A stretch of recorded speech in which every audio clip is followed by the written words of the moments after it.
Génocide des Tutsis intervenu en 1994. Ici à Kinshasa, l'ambassadeur du Rwanda a organisé une veillée de recueillement, une messe de suffrage, j'allais dire, a été dite en la paroisse Sacré-Cœur de la Gombe. Reportage, Jokoli Wanzege Kosama.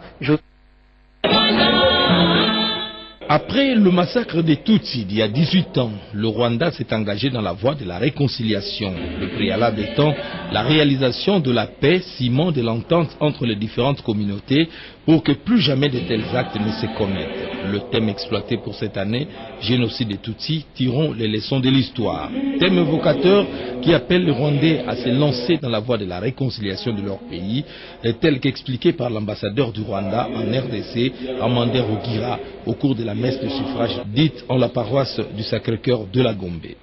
Le ministre de la Justice, Luzolo Bambilesa, qui a représenté le gouvernement congolais à cette Eucharistie, a salué la bravoure du peuple rwandais qui, au-delà de l'arsenal juridique international mis en place pour punir les génocideurs, a eu l'ingénieuse idée des tribunaux Gachacha pour ramener les cœurs de tous les Rwandais avec une dose de pardon.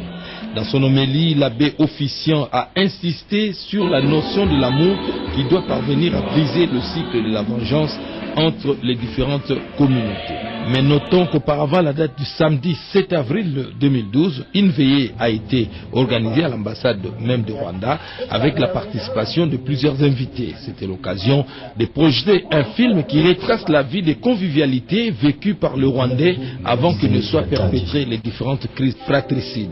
C'est pour dire que plus jamais les Rwandais ne vivront de paix.